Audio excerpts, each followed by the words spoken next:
오늘은 교회 공동체의 원리를 알라이라는 제목으로 말씀을 상고합니다.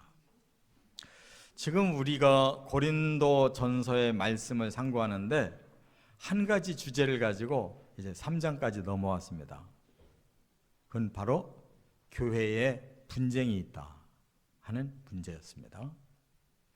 이것을 책망하면서도 해결점을 지금 계속 가르쳐 주시는데, 바로 교회는 예수 그리스도의 십자가와 그 하나님의 무궁무진하신 사랑과 성령님의 깨우쳐 주시는 그 은총으로 우리가 구원을 받았고, 우리는 겨우 제가 복음을 믿습니다, 이 한 가지만으로 이렇게 구원의 축복을 받았는데 어찌하여 교회가 이렇게 싸움이 생기고 있느냐.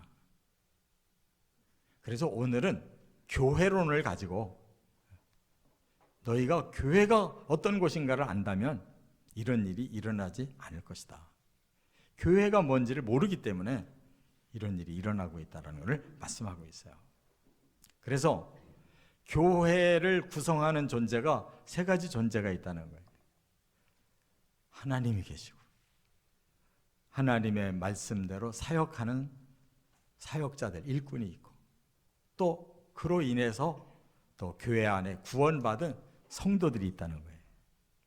근데 뭔가가 이게 잘못되면 바로 교회에 이러한 싸움이 일어나고 사탄에게 속아서 하나님의 교회를 파괴하게 된다는 것입니다. 그래서 오늘 이 교회를 구성하는 이 세 가지 존재 분명하게 깨달으면 우리는 사탄에게 속지 아니하고, 또 우리 사람들의 부족함 때문에 나오는 이런 불협화음, 이것이 다 사라진다는 사실 깨닫는 시간 되시기를 바랍니다. 첫째, 1절부터 3절 그리고 9절 하반절에 보면 먼저 성도가 누구냐를 말했어요. 성도는 하나님의 밭이며 하나님의 집이다, 이렇게 규정을 해주셨어요. 자, 그런데 우리가 두 가지 절을 읽으려고 해요. 먼저 1절을 읽고 그 다음 9절 읽겠습니다. 1절 다 같이. 형제들아, 내가 신령한 자들을 대함과 같이 너희에게 말할 수 없어서 육신에 속한 자 곧 그리스도 안에서 어린 아이들을 대함과 같이 하노라. 9절. 우리는 하나님의 동역자들이요 너희는 하나님의 밭이요 하나님의 집이니라. 네. 먼저 1절에 보면 성도는 두 종류가 있다, 이렇게 지금 말씀하고 있어요. 하나는 신령한 자들, 다시 말해서 영에 속한 성도가 있다는 거예요. 근데 반대의 성도가 있대요. 여기 보니까 육에 속한 자, 그들은 예수 안에서 너무 미약해서 어린아이같이 그렇게 미숙한 그런 성도가 있다, 이렇게 말씀하고 있어요. 그러면 왜 똑같은 교회 안에서, 똑같은 사역자들 안에서 똑같은 하나님을 경외하면서 신앙생활 하는데 성령이 그들을 사로잡아 주셔서 정말 성숙한 신앙을 가진 성도가 있는가 하면, 어찌하여 똑같이 신앙생활을 시작했어도 성령의 인도하심을 받지 못하고 여전히 옛사람, 예수 믿기 이전에 그 육의 욕망과 그 자아에 사로잡혀서 이렇게 믿음으로 보면 너무나 미숙하고 형편없는 짓을 하는 성도가 있게 됐느냐, 그 말이에요. 그래서 바로 성도가 누구냐라는 정의를 오늘 보면 9절에 이렇게 말씀하는 거예요. 성도는 하나님의 뭐라고 그랬어요? 밭이라, 또 하나는 하나님의 집이다, 이렇게 규정을 내리셨다, 그 말. 하나님의 밭에 우리가 나무로 심겨졌다는 뜻이거든요.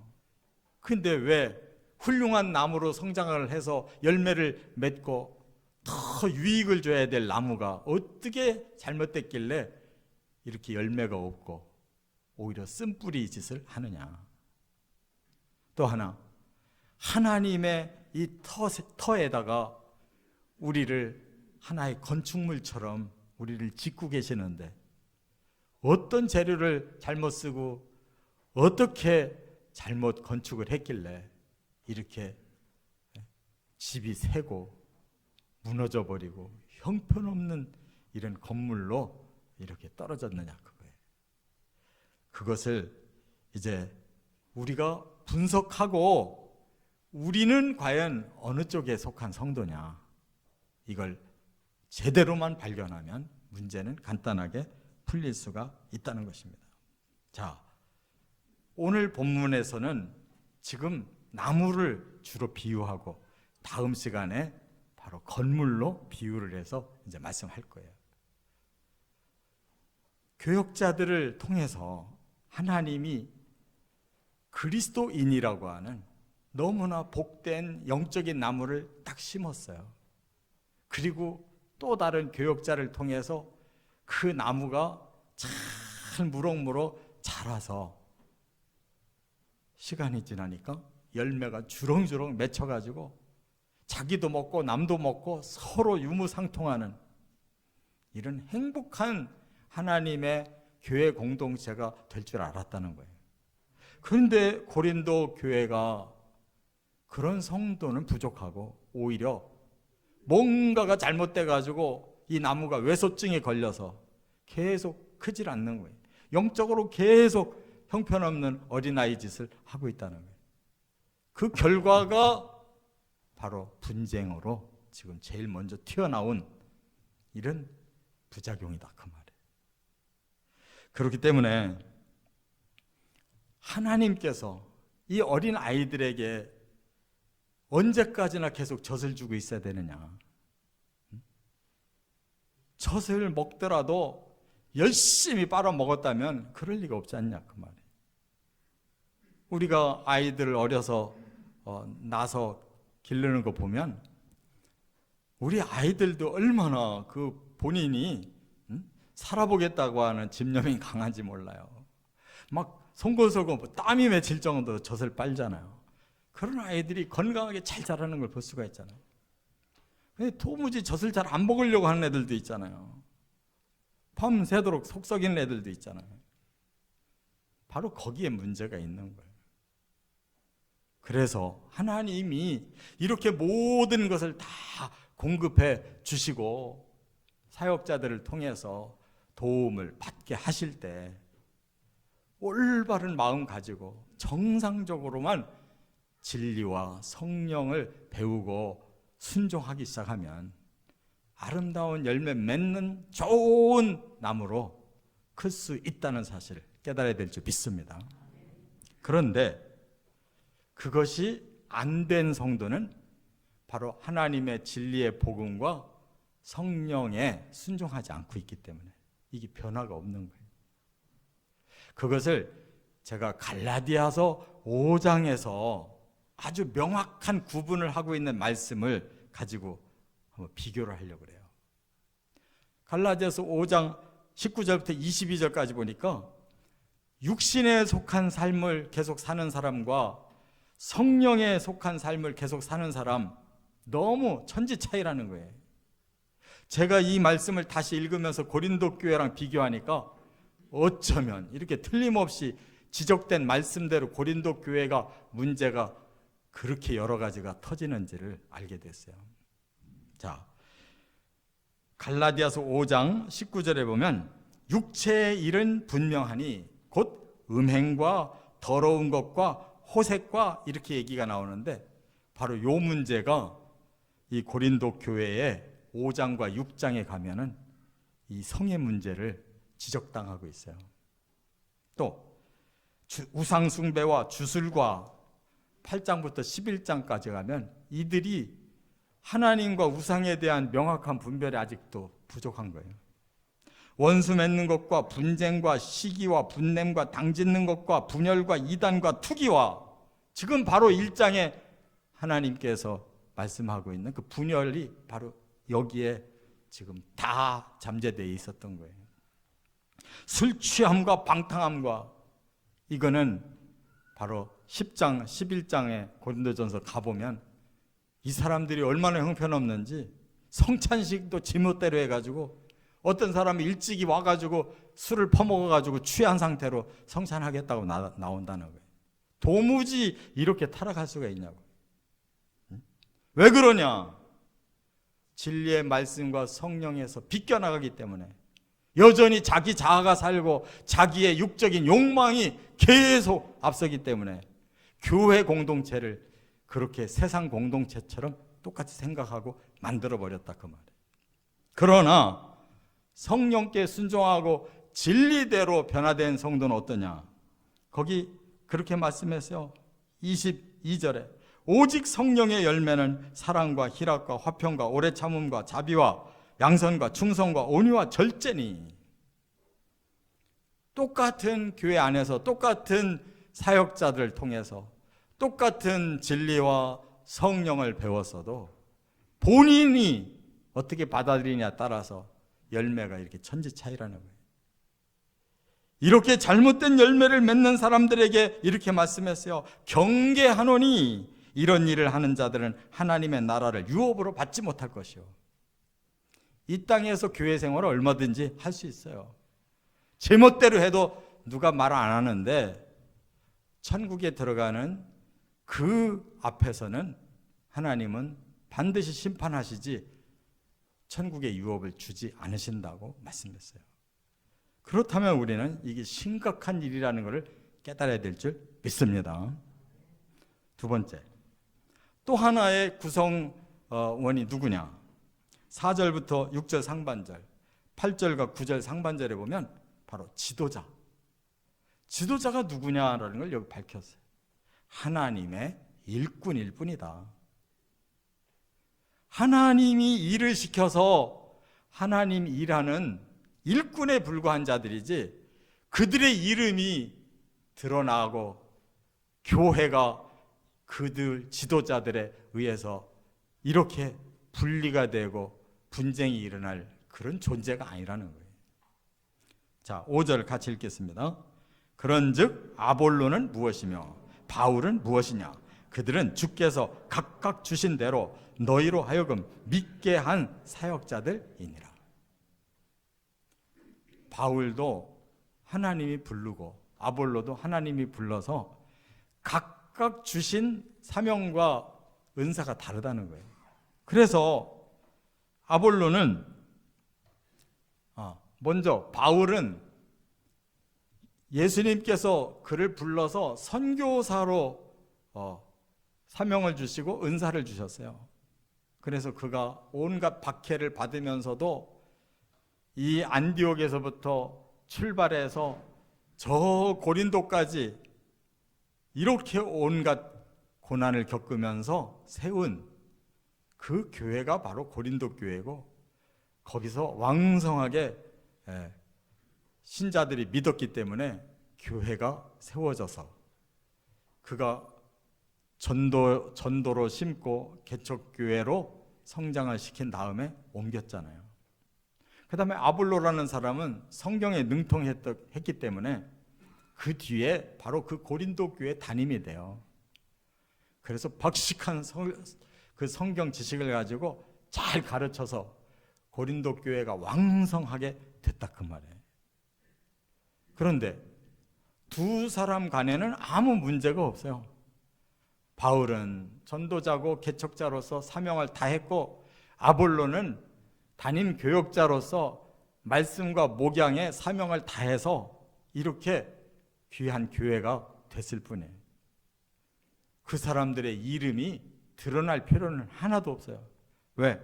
하나님이 한 사람은 심게 하고 한 사람은 물주게 했고 자라게 하시는 이는 하나님이셨기 때문에 그 사람들이 영광받을 이유와 조건이 없다 그 말이에요. 그들은 하나님의 심부름만 잘하고 끝나면 되는 사람들이에요.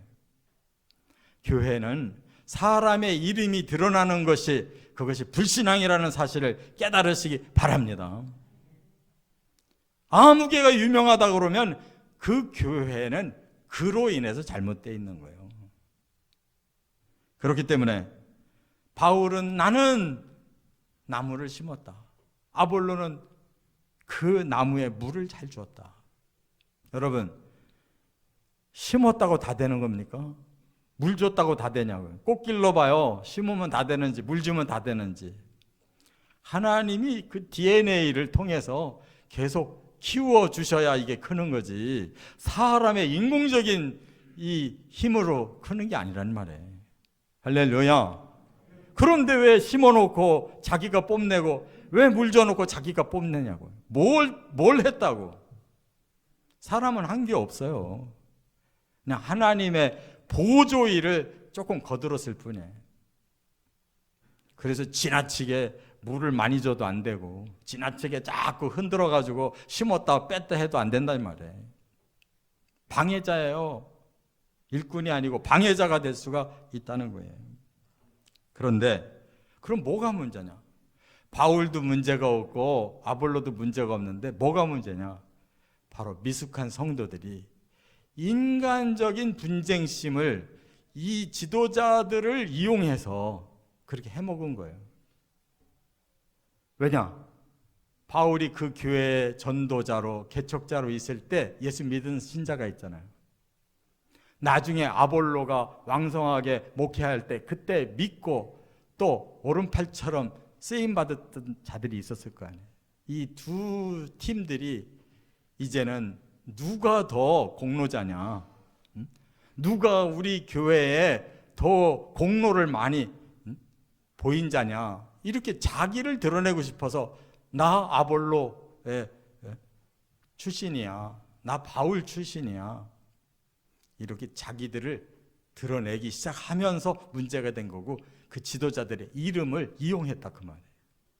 여러분, 하나님께서 바울이 중하고 아볼로가 중한 게 아니고 오직 성도들이 구원받아서 아름다운 신령한 열매 맺는 것이 중요해서 교회를 세워놨는데, 거기에 엉뚱한 것이 들어와서 이렇게 사람의 이름을 드러내고 사람의 욕망을 드러내는 이런 집단으로 만들어 버린 것은 용서받기 힘든 큰 죄악이라는 사실을 깨달아야 될 줄 믿습니다. 오늘날도 개척해서 수없이 많은 교회들이 세워졌고 수없이 많은 교회들이 부흥하고 성장해서 많은 영혼을 구원한 줄 알았는데, 어떻게 된 게 한국 교회는 전 세계 교회 싸움의 전시장이에요.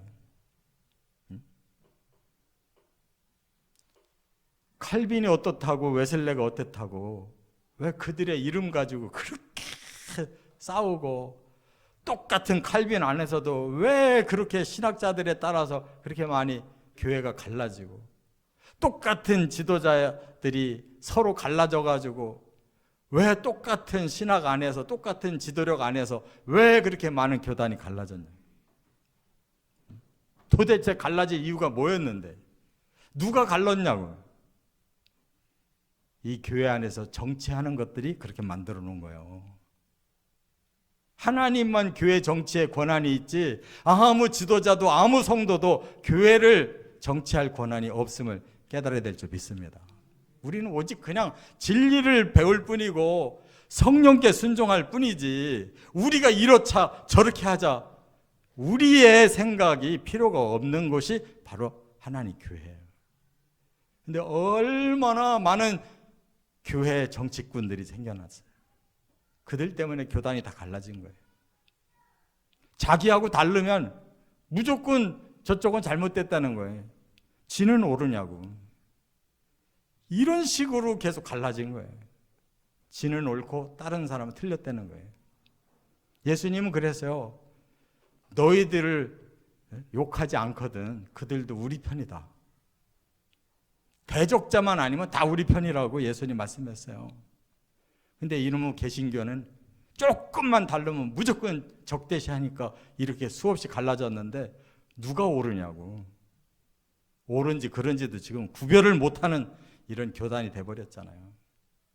부끄러운 줄 알아야 되는데, 정말 우리는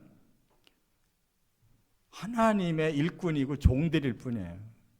서번트십이 다시 살아나야 돼요. 우리가 높은 자가 돼 있어가지고 주인 노릇하려고 하니까 이런 꼴이 난다는 걸 깨달아야 될 줄 믿습니다.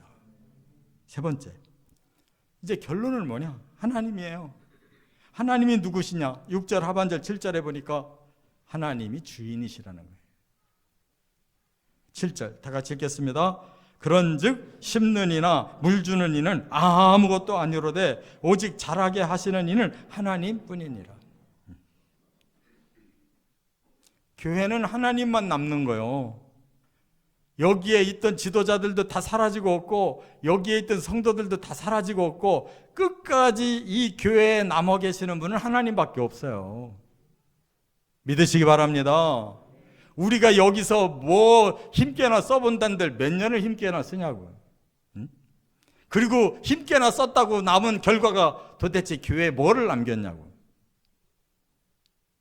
우리는 아무것도 힘쓸 게 없는 사람들이에요. 사람이 애써 사는 것 같아도 죽는 순간 한순간이고 자기 의지대로 죽지도 못하잖아요. 여러분, 죽을 때 내 의지대로 죽는 사람 봤어요? 다 다른 사람들이 다 이리저리 흔들어서 다 가고 말잖아요. 허무한 존재가 사람이에요. 그런데 뭘 우리가 내세울 게 있냐고. 우리의 말을 줄여야 되고 우리의 생각을 줄여야 되고 우리가 드러나는 것들을 자꾸 줄여가야 될 줄 믿습니다. 교회 공동체에서 정치하려고 하는 사람들 아예 나가버려요. 가장 치졸한 것이 교회 정치예요. 거룩한 거짓말쟁이들. 아예 세상의 정치가들은 그러려니 하겠는데 가장 거룩한 공동체 안에서 머리 굴리는 정치가들, 이 꾼들은 가장 저주받을 자들이에요. 이처럼 교회를 회파시키고 사탄 짓을 하는 그것처럼 무서운 범죄가 어디 있냐고. 정치들 하지 마세요. 가장 불행한 일을 자초하지 마시기를 바랍니다. 오늘 본문에 보면 이처럼 자기들의 뜻을 지도자의 이름을 빌어서 드러내려고 하는 분쟁이라는 게 뭐예요? 누가 옳으냐 누가 그르냐, 누가 더 공로가 많냐, 누가 더 뛰어나냐, 계속 자기를 내세우고 자랑하려는 것밖에 더 있냐고. 그러려면 하나님 앞에 하나님 뜻을 물어야 될 거 아니에요. 하나님 뜻 물으려면 하나님의 말씀 안으로 계속 들어가야 될 거 아니에요. 하나님의 성령의 감동을 받으려면 하나님 앞에 계속 기도해야 될 거 아니에요. 근데 정작 내세우려고 말이 많은 사람은 기도가 없어요. 하나님 말씀 안 봐요.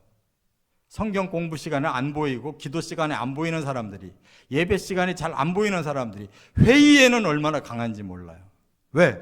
자기 생각을 퍽퍽 내세우니까. 세상에서 실컷 자기 일 하다가 갑자기 하나님 성전 와서 무슨 놈의 성령이 충만하고 무슨 놈의 하나님의 뜻을 그렇게 정확히 안다고 말이 많냐고. 그럴수록 겸손하게 하나님 말씀을 보고 뜻을 깨닫고 겸손하게 기도하기를 힘써야 될 줄 믿습니다. 하나님의 교회에 무슨 정치가 필요해요? 진리를 깨닫는 대로 순종하고 충성하면 그것으로 족한 줄 믿습니다. 제가 근래에 설교를 부탁을 받아서 제가 곰곰이 생각을 해봤어요. 그러다가 하나님 말씀이 떠오르는 게 있었어요. 에베소서 1장에 17절부터 19절. 그 말씀은 뭐냐면 사도 바울이 자기의 기도 제목을 성도들한테 소개하는 거예요. 나는 이런 기도하고 있습니다. 17절에 하나님을 알게 해주십시오.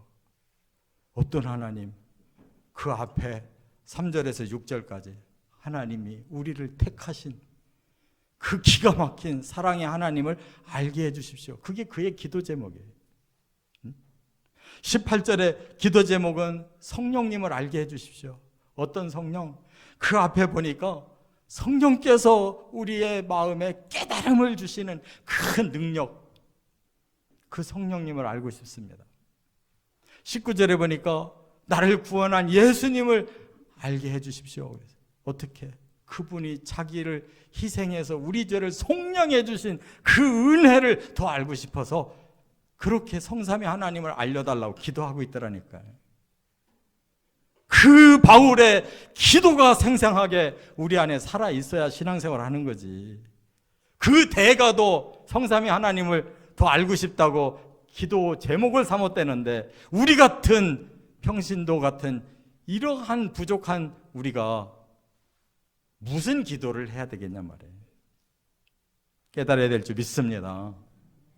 우리의 생각을 싹 빼내야 돼요. 우리의 자아가 살아있으면 헛된 것밖에 구할 게 없어요. 나를 내세워야 만족이 오게 돼 있어요. 이제 우리는 하나님 앞에 그야말로 우리는 하나님의 일꾼일 뿐입니다. 우리는 하나님 안에서 커가야 될 어린 나무에 불과합니다. 이제 예수 그리스도의 기초돌 위에 우리가 하나하나 세워져 가야 될 미약한 건물일 뿐입니다. 이런 심령으로 진짜 하나님의 사람들이 되어 가시기를 주의 이름으로 축원합니다.